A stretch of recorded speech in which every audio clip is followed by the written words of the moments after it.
Good morrow, dear listeners. I come to you with another game gush. This one is topical for once. Lies of P was just released, I don't know, a couple weeks ago, I think now. It is a Souls-esque video game made by... Hold on. Made by...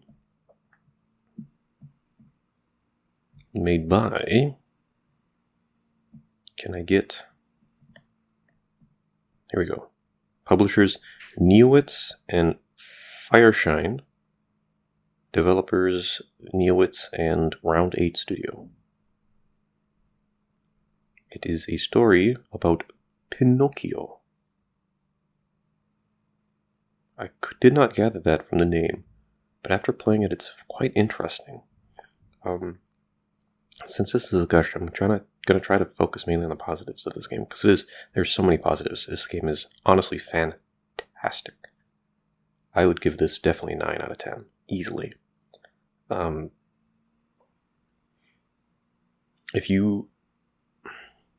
So it's kind of cool. Like in FromSoft games, they have most of their games focus on rolling and dodging attacks, right? Parrying really isn't. It's more of a secondary thing. In Sekiro, it was by and large the primary way to deflect and to engage opponents, bosses, whatever. In Lies of P, you can do either. I really like that. Some games, most games actually, you focus on one or the other, because it takes quite a bit of designing and whatnot and effort just to ensure that one or the other engagement or engaging mechanics feels good. And Lies of P splits difference and decides to go with both, which I can very much appreciate. Me being me, I prefer to parry everything, and that's how I started to approach the game. When I got to what's her name? She's Electric Lady, something to complete. I finally decided I needed to learn how to roll, and I found that using a combination of both makes the game quite enjoyable, quite fun. So if you have played Steel Rising, you will absolutely, if you played and you've enjoyed Steel Rising, you'll absolutely love this game. And likewise, if you played Lies of P and you're looking for another game to play, you should play Steel Rising, because it's fantastic. They're very similar in ideas. One of them is Steel Rising is based in during the French Revolution, and you play as, I can't remember her name right now, but you play as a female animatronic, who is, it's very similar. You're just kind of a badass with melee weapons, and you run around beating people up. It's pretty cool. You don't have a prosthetic arm, like in Lies of P, but you're still a robot, and you're fighting kind of steampunk-styled enemies. In Lies of P, they're called puppets, which is, pretty much the same thing. And you now have a mechanical arm, which gives you various abilities. They're all pretty cool. I found that they all, first of all, status effects are super important in this game. There's acid, which is really good against humans, I believe. There's electricity, which is really good against puppets or animatronics. And there's fire, which is really good up against the undead. Oh, excuse me. So overall, I like that. I like that trio of damage attacks and weaknesses, and it's all consistent throughout the whole story. And of course, there's bosses and enemies. The areas are designed and themed around whichever 3 factions that you're fighting. Sometimes you'll have the factions fight, and you'll get to see puppets fighting undead and whatnot. And it's also consistent in where when they start to butt heads, the undead area starts to bleed into the puppet area or into the human area, and they still don't like each other. So when you're starting to engage into the next area, if like some of the puppets follow you and they find an undead, they'll start to fight, which is cool. I wish more games did that, because the rivalry isn't just story wise. It's if they actually meet each other, they'll seek each other out and try to kill each other, which is cool. I appreciate that. Likewise, back to the status effects, the arms that you have, the main three are electricity, fire, and acid. And using those, you can switch your arms at bonfire. And using those, you can tailor yourself into fighting various creatures. Of course, all the enemies can be affected by this stuff. So, like, even if it's not an undead, you can still deal fire and burning damage to it. It just won't deal as much. What is that? It's an ad. Go away, ad. Where can I view this? Because I can't remember all of them. They're called Legion arms. Oh, also, I will say that a lot of the language and descriptions in the game are a little confusing, so I'll do my best to explain some of it, especially if you decide to play it yourself, which I highly recommend. It's quite good. My computer is struggling right now. So as I said, the main three are the acid, fire, and electric arms. Personally, I never really used the fire and acid arms. I didn't feel like they were all that effective. The electricity one was nice because it gave you kind of a explosion. Like if you charged it, you would like create a ball of electricity, and when you release it, went bang, and you could stagger people with it. So I used that one for most of my playthroughs. The other few was Falcon Eyes, which is just basically a gun. It's really slow though, and it honestly does not do very much damage. So I was hesitant to use that one pretty much ever. And it consumed, so when you rest at a bonfire, you get what's called Legion, and you have X amount of Legion, and that Legion is consumed when you use your arm. So when you're blasting fire with your firearm, it'll slowly tick down your Legion. The gun arm, it consumes a ton of Legion for every shot, and I will be honest, the damage ratio for Legion consumed, whew, it was rough. It was real rough, especially for the speed that it fired at. Yeah. There was another one. It's called Dos Ex Machina. Great name. It is an arm that plants a mine in the ground. I tried using that one, but I found it kind of had the same issue as the gun one. It was fun. It did its job. It was great at clearing groups of enemies, but you really didn't run into groups of enemies all that much, so its value wasn't as useful.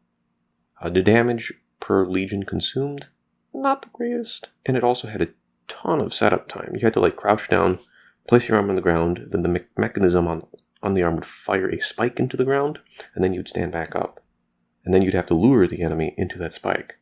So you'd either have to put a couple spikes down, and then lure the enemy, or like if you're in mid-battle, you'd have to like run halfway across the area to place a couple spikes, otherwise you trade hits and stuff, and that's never any fun. And the other arm, I think there's 7. 1, 2, 3, 4, 5, 6, 7, 8. Okay, there's 8, but one of them doesn't really count. The one that you get is called the left arm of steel. All it does is punches. I don't know if that really counts as... It is actually quite good. It does a good amount of stagger, and it deals decent damage. It's not terrible, but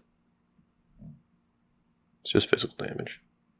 Another one is called the Aegis. It's a shield. This one is honestly a little strong. You can use it to cheese a lot of bosses. Once you upgrade it, you're able to attack from behind it. So you can just kind of stand in front of a boss with your shield up as he's wailing on your shield, and then you can just poke him down with a spear or something. It's quite strong. Definitely use it. I used that against the final boss for my NG Plus run, because I was not enjoying that fight. Because it's really hard. And then the one that I personally think is the best by quite a bit is called the Puppet String. And funnily enough, this is the one that you get defaultly. Once you enter the central hub, it's called the Krat Hotel. The lady who upgrades your materials and stuff, she just gives it to you for free. It starts out fairly weak. All it does is can pull puppets towards you or pull you towards puppets. But after you upgrade it to its max, if you hold the L2, you can stick your a grapple beam, because that's what it is. It shoots a grapple onto things. Shoot your grapple onto the enemy, and you pull yourself to it. You jump in the air, and you smash down with whatever weapon you're using. It doesn't cost very much Legion, and it does by far the most amount of damage for Legion consumed. It's a little, I think it's a little stronger than doing a fully charged R2 on somebody. So it's very worth it. It staggers, it does a lot of damage. The jump in the air, you can dodge attacks from the bosses if they're doing sweep attacks. Very, very good. That string, or that arm by itself, makes the game so much fun. And I'm very happy that they gave it to you first. I would recommend upgrading that one, the max, right away, because it's super duper fun. I never get tired of it. And then, probably the shield in case you're having trouble. Otherwise, you don't even need to use the arm, honestly. Which is good game design. If you don't want to use something, you don't have to. I like that. They're all fine, though. Some of the comments... I'm on Fex for Life, by the way. Some of the comments are asking, like... so there's, like, extra slots on the arm. And I suspect that there might be some DLC. At the end credits, they hint that they want to make more games kind of similar to this. And that there might be some DLC coming along. So maybe we'll get more arms in DLC. We'll have to see. So there's Legion.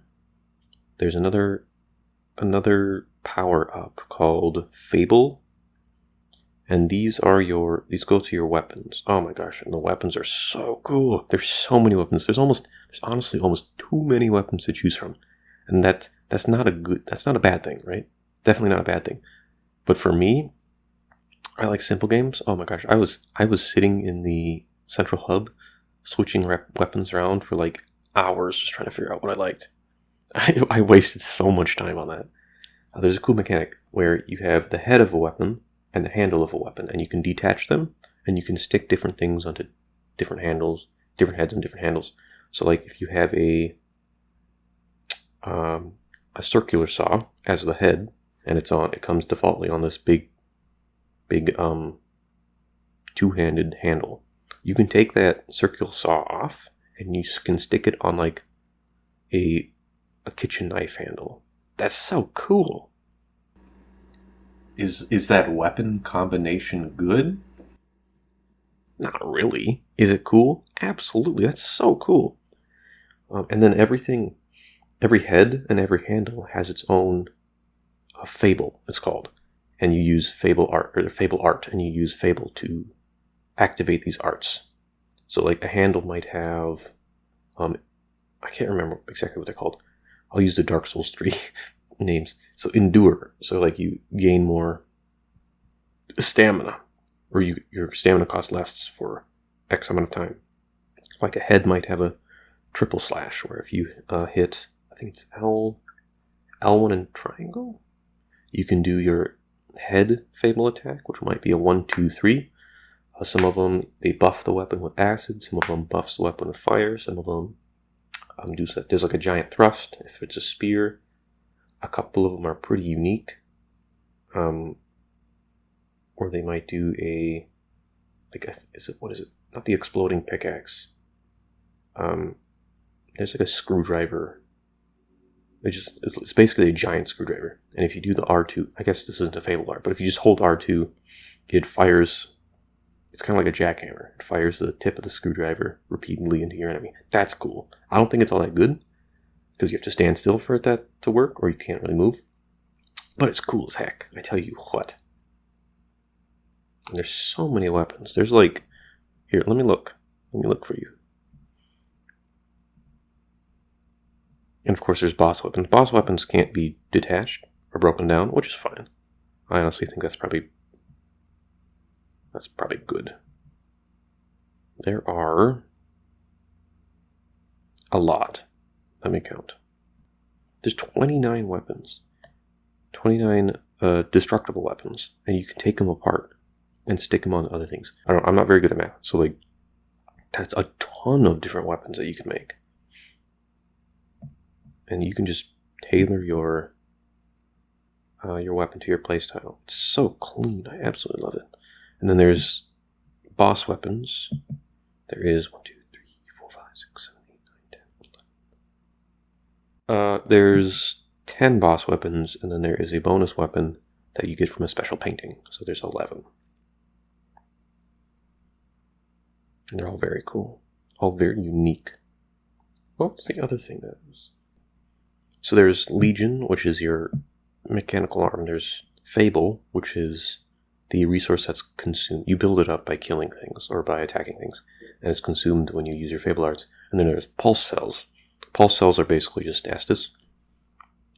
But when you're upgrading your talent tree, you can choose to have them do extra things, like using a pus, that's disgusting. Using a Pulse Cell grants some Legion, maybe it grants some Fable. There's a lot of defensive Pulse Cell options in the tree that have to do when you're empty on Pulse Cells. I was a little confused on that, because that would mean you either have to go into a boss, like let's say you're really good at the game, which is not me. Let's say you're really good at a game and you want to fight a boss. You have to use all your Pulse Cells, so you're empty.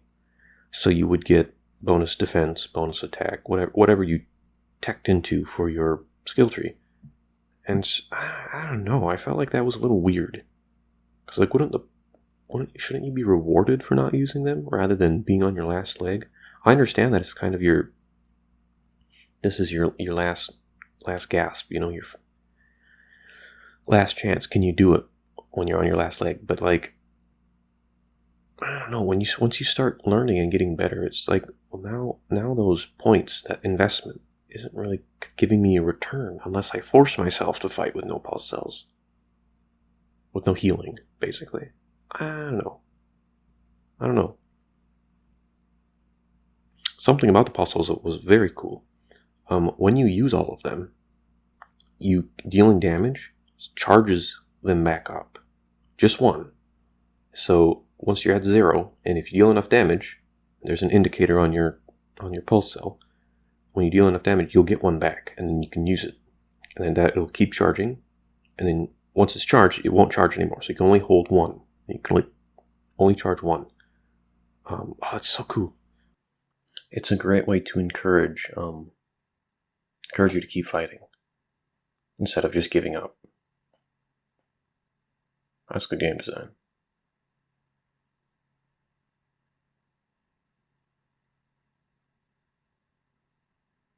The rest of ISP is a lot of exploration and bosses. Of course, bosses are huge, mini bosses, stuff like that. I thought they were all fantastic, for the most part. There were a few big stinkers, like really stinkers, unfortunately, but most of them were amazing. Let's see. Without spoiling it too much, all the bosses are fairly balanced and are easy enough to defeat on your own. You can summon an NPC Phantom to kind of tank and distract the boss if you want, but it's definitely not needed. There's a couple just real bad stinkers. You fight a group of 4 people. It's kind of like PvP, except it's against AI, obviously. And oh gosh, it's stinky, man. It's so stinky. Sometimes when I'm playing games, sometimes I have to ask myself, am I having fun? And I asked myself during that fight, and I was not having fun. Luckily, there are some really good cheeses for that fight that you can perform if you just want to not do it, which is, of course, I did not do that my first playthrough. My first playthrough, I fought him honestly. I summoned the Spectre, and I just threw a bunch of stuff at him. Because the projectiles, like the consumable projectiles, like, I can't remember what they're called, but there's electric canisters, there's fire canisters, acid canisters, shot puts, blades, steel pipes. All that stuff is, for some reason, is really, really strong. Really strong. So if you are struggling, just buy a bunch of those and just throw everything. Basically throw the whole kitchen sink at them. And it'll be far easier, especially with what's called the Black Brotherhood, because that is a stink fight. My favorite fight was probably the Archbishop, Andreas. I thought that was cool. He wasn't too difficult, but it was really fun, and his character design was beautiful. Absolutely beautiful. Bunch of mini bosses are... Most of the mini bosses, honestly, are just kind of NPC-esque characters that you can find around the world. There's one... where is it? There's an owl doctor. It's basically an NPC human that you fight. Let's see, 1, 2, 3, 4, 5, 6 of them are that. 6 out of... Oh, wait, no. 9 of them. 9 out of 3 times... 1, 2, 3, 4. 3 times 4. Was that 12? So 9 out of 12 are just NPC mini bosses that you fight.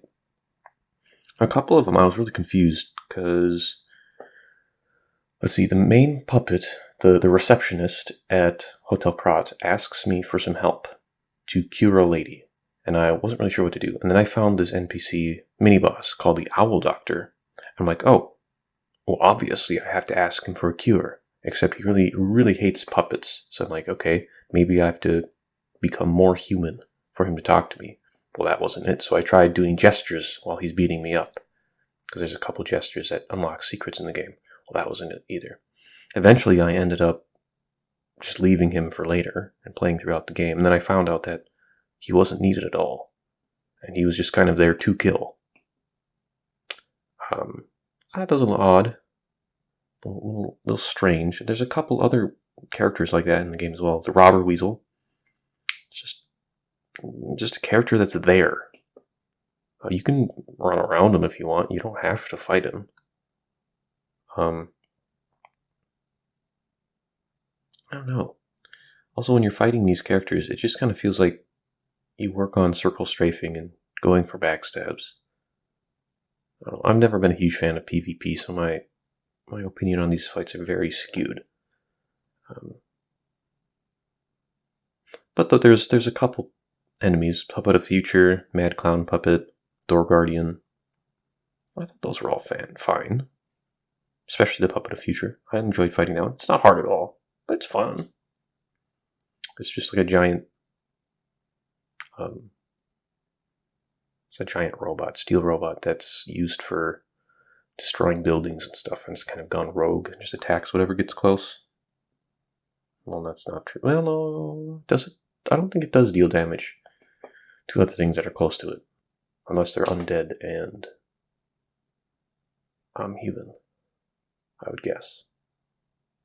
I haven't tested that. Which can be annoying, because there's a couple of them in like a swamp. And there's puppets that are crawling. They don't have legs, so they're crawling towards you and attacking you. And sometimes, like when you're fighting the big Puppet of the Future, you can't really see him. And suddenly you'll get your ankles bit, and you'll die, and you'll be like, what the heck was that? Let's go. A little stinky. But it is still good. Still good. All the main bosses are, like I said, pretty good. The only stinky one is the Black Rabbit, which I talked about. My favorite was, I think I said this, but Archbishop Andreas and the Green Monster of the Swamp. I loved those two fights. And there's another, in my opinion, it's a stinker, Laxia the Complete. So there's this mechanic in the game where if you parry somebody enough, perfect parry enough, you can break their weapons, which is really cool. So like when you're fighting, I don't know, the Owl Doctor, he uses, I can't remember what he uses. Let's just say he uses a sword. If you parry him enough times, his sword will break, and then he's just using like a half sword, and his damage is reduced significantly. I thought that was really cool. And I use that to my advantage. And acid makes it easier to break weapons. I thought that was really cool. So I used that a lot when I was fighting things like the Parade Master, the Watchman, not the Watchman, the Parade Master, the Black Brotherhood, the Puppet King, that kind of thing. But Laxia's, her shield can be broken, but her sword cannot. And I was a little miffed at that. Especially because in my opinion, she's extremely hard. She zooms around the fight, and it's difficult to catch her. And she does insane amounts of damage. And she has a lot of health, so even when you do catch her, it takes a while to chip her away. There's a little trick with her, though. You can reflect her projectiles back at her.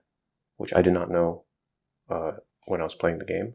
But after watching a speedrun, I saw that they do that, and I'm like, well, kind of wish I had known that, because it's not very clear that you can do that.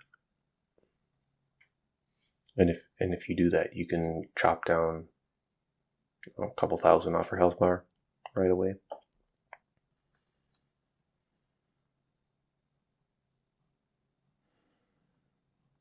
See, I talked about the bosses, I talked about the weapons, I've talked about I talk about exploration. Exploration's fun. Most of the areas are pretty linear, so there's no reason to go backwards or to return, which is a little unfortunate. But the areas are full of not charisma. I don't know, full of storytelling stuff, whatever that means. Like there's this island just full of dead puppets, basically a giant landfill for puppets. It's pretty cool. The undead areas they've been praying to like a god, I think. And they've been corrupted through it. It's pretty cool. Yeah. And everything looks fantastic as well. The animations are all fairly decent, and the art style is wonderful. No complaints there. They did a really good job. The story, I'm not too familiar with the story, but there is an underlying message of humanity, and as a puppet, you're becoming human. And although I'm not familiar with the original works of, what's his name, Carlo Caldini, part of what is being human and what you as Pinocchio are learning and what makes you become human is lying to other people. I'm sure you all, I can't remember what it is, but there's rules for animatronics. So I can't remember who made it up, but they cannot lie, right? I can't remember who made that up. Who made it up? Let me look it up quick, so I don't sound like I'm insane. Okay, I found it. It was a quick Wikipedia search. The 3 laws of robotics are a set of rules devised by a science fiction author, Isaac Asimov, which were to be followed by robots in several of his stories. These rules were introduced in his 1942 short story Runaround, although similar restrictions have been implied in earlier stories. The 3 laws presented to be in the form of his The 3 laws presented to be from the fictional Handbook of Robotics, 56th edition, 2050 AD, are: first law, a robot may not injure a human being or, through an inaction, allow a human being to come to harm. Second law, a robot must obey the orders given it by human beings except where such orders would conflict with the first law. Third law, a robot must protect its own existence as long as such protection does not conflict with first or second law. And in Lies of P, they've added another law, which is robots may not lie. Like I said, I'm not familiar with the original works of Collodi, but it is implied in the game that lying is what brings you closer to being human, and as the more you lie, the more human you become. And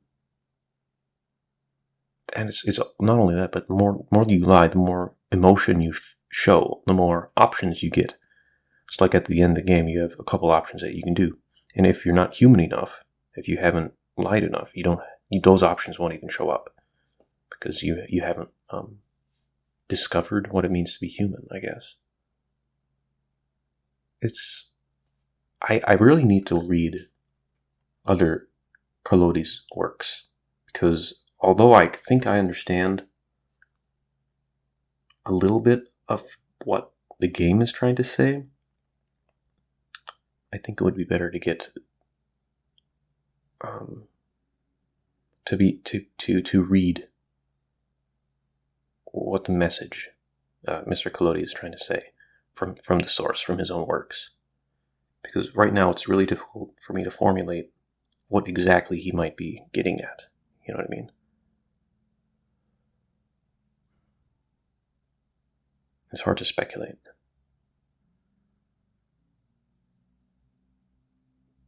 And it's not lying as in insidious lying. It's lying, for an example. There's a character that you meet who asks you to find, I believe it's her husband. And so you go out and you look for him and you find him, and he's turned into a zombie corpse.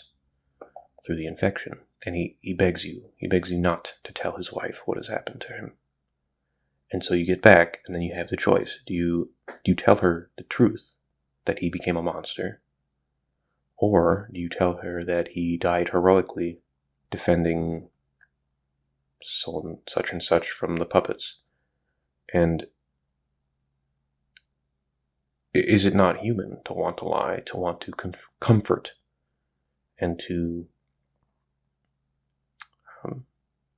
protect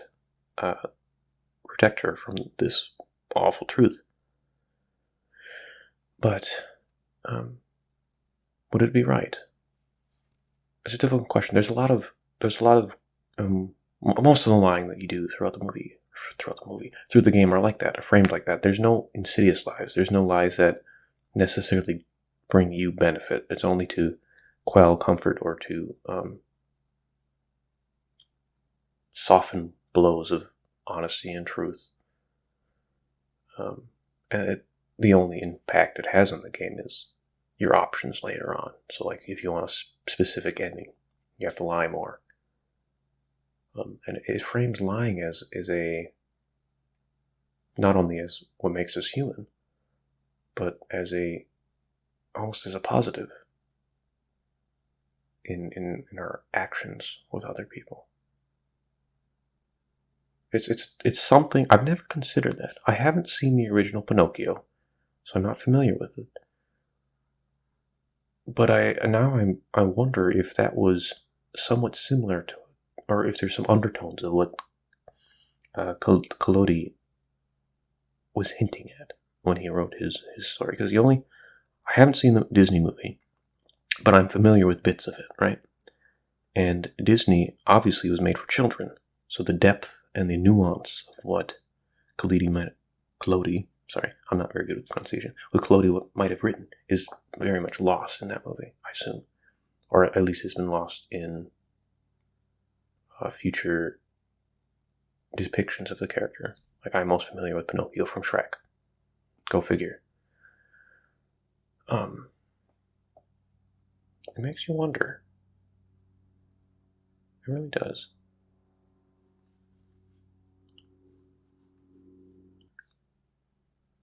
I think that's most of what I wanted to say about the game. I do want to put in a couple cautionary bits for anybody who's made it this far. The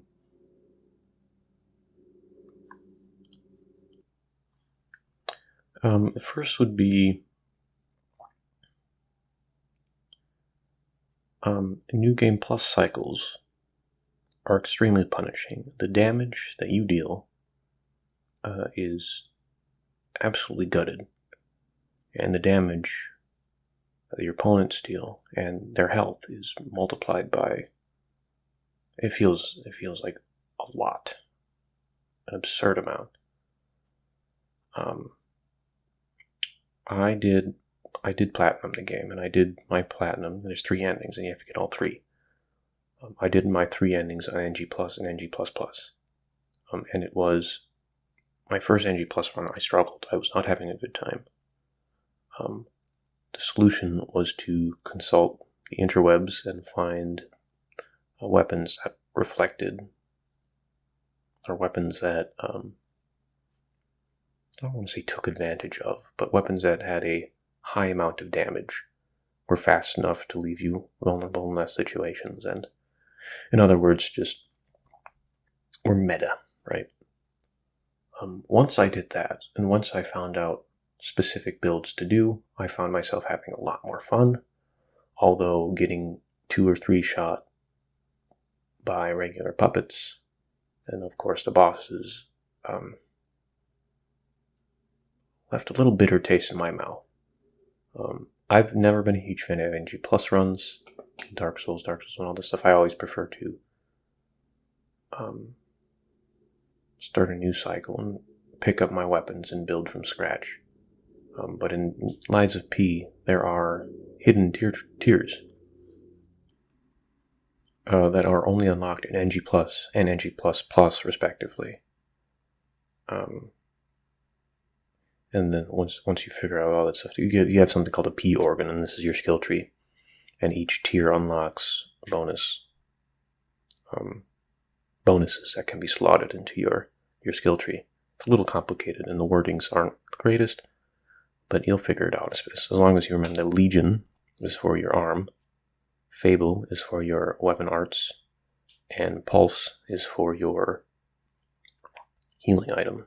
It took me a long time to figure all that stuff out. So remember that. But once you're New Game Plus, you're going to almost have to be forced into a meta build, which I wasn't too thrilled at. But once I did build that meta build, I did have a lot of fun. Meta build, I'll just give it to you in case you're wondering. I used the puppet string arm, so the grappling hook arm, fully upgraded, so I could do jump attacks. I used whatever grinder the enemy was weak to, so if it was undead, I would use fire. If it was human, I would use acid. If it was puppet, I would use electricity. I had 2 weapons. I had to use one for areas, so it was fast, and one for bosses, which I would pretty much only use the charge. Not pretty much. I would only use the charge attack and the weapon arts and the grapple beam. I would not use regular attacks. It just wasn't worth it. They were too slow and they didn't deal enough damage. But I used I can't remember exactly what they're called. I used the butcher's knife handle with the giant puppet axe. It's like an axe with puppet arms that hold onto a blade. Really cool looking. Honestly, my favorite looking weapon in the game. And I put those two together, and it was very strong. Kicked ass. It was awesome. But before that, I was struggling. I was using... What was I using? I was using the baton handle with the electric head, and then I was also using... I think I was using the salamander dagger handle with the acid spear tip. Because I like my spell blades and my damage applications. And it did fine in the first playthrough, so it did find an NG up to about Lax, whatever her name is, the complete. And then I was struggling really hard, and that's the time where I switched my spear handle back to its original spear. That melted her. Fantastic. And I used that for a bit of my NG Plus run, up until I started running into enemies like the Mad Clown guy, who just has an absurd amount of health. Absolutely absurd, and he does damage too. And that's when I finally decided to look up a meta build, which is the one I just told you about. There's more meta builds than that.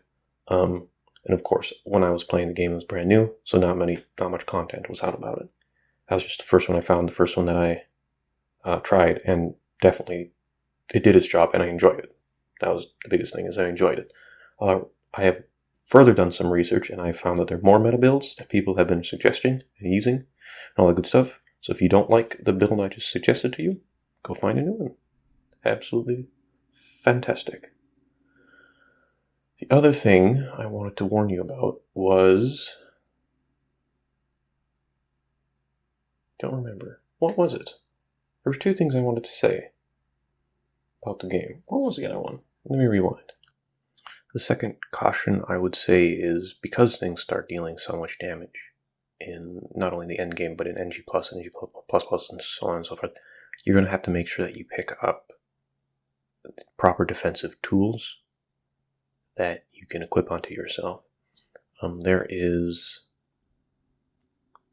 a little fuzzy because I've started playing other games already, but there is an armor thing that you can use. There's 3 of them. There's protection against smashing, striking, same things in it. So striking, piercing, and slashing, and depending on what enemy or boss you're fighting, you switch them out. I like that. That's cool. There are basically fuses that give you resistances against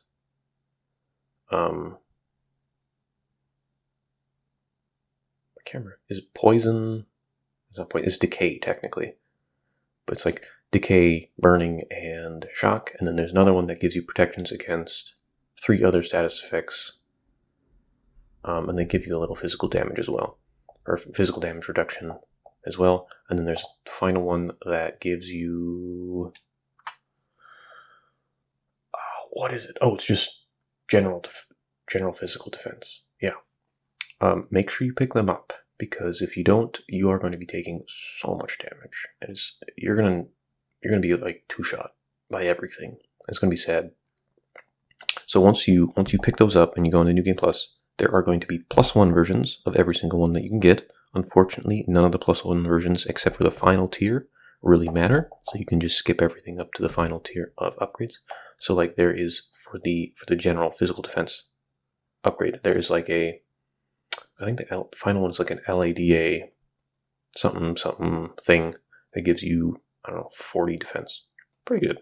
And then there's one before that gives you 35. There's one before that gives you all the way down to like the first one that gives you 5, second one gives you 7, whatever. And once you get in New Game Plus, they're back and they're +1, and they do better technically than the originals. There's no reason to pick them up, no reason to use them, because the LD80 ones from the previous run through will have more defensive until you get the +1 version of that LD80, LADA thing. And then you'll get that +1 and you'll equip it, and the next game cycle, same thing. You'll want to get the +2 version. I played through, did I check? I think I checked, and I don't think there are +3 versions. So once you get the +2 version, that'll be, of your 4 defensive options, that'll be the maximum amount of damage reduction that you'll get for future NG Plus playthroughs. Don't quote me on that, because I've only gone up to +3. I haven't finished +3, or I've only gone up to +2. So I might be getting +3, but I didn't get any +3. What is that sound? Oh, that's my neighbor. So don't quote me on that. But you'll be taking a lot of damage. And the other thing is there is an upgrade or a level option. You'll level up just like normal Souls games, but there's a level option for equip load. And in order to use your +2 variants of, not only that, in order to use the regular variants of all the max things, you have to be at, I don't know, 40. And it feels so bad because you're just kind of dumping levels into something that gives you more equip load. And once you're in New Game +1, whatever it was that I was in, and I had the +2 versions, I had to be up close to like 60 or 70 for capacity. I think it was capacity. Oh, that felt so bad. The only benefit, the only extra silver lining, is that I got more uses out of my Legion arm, because upgrading capacity also increases the amount of Legion that you can use. That resource that you use to activate your prosthetic arm, which was nice. But it definitely felt bad because my damage wasn't increasing. It's just simply my ability to resist damage was increasing. And not only did I have to find these trinkets and baubles, but I had to just dump tens of levels into it. Like I said, I think I was definitely at least at 60. I probably was at 70 when I finished the game, just in capacity. Though if you're using the grapple arm, it's worth it. I would even argue that it is worth it, because when you're holding L2 for that jump attack smashdown thing, especially with the puppet axe on the butcher's handle, it does mad damage and mad stagger. So, yeah. But besides that, the game's fantastic. It is a little short, but hopefully DLC will be released. Hopefully DLC will be released, and I look forward to playing that once it comes out. And I have now a new author that I have to look into. The creators of the game made a point in referencing the gentleman who it was inspired by, both at the beginning. It was, they said something about the genius author, Carlo Collodi. My gosh, I'm terrible. Carlo Collodi. At the end, when the credits start to roll, it said once more, inspired by Carlo Collodi.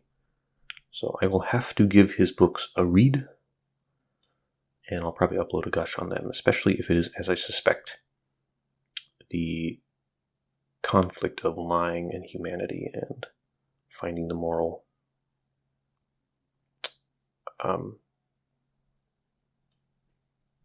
the middle ground, the balance point between what's right and what lies are right. Is lying right? It's a good question. And I think that's what the book tries to discuss. So I will get back to you on that. If you listen to my randables, I'm now at 47 minutes and 30 seconds.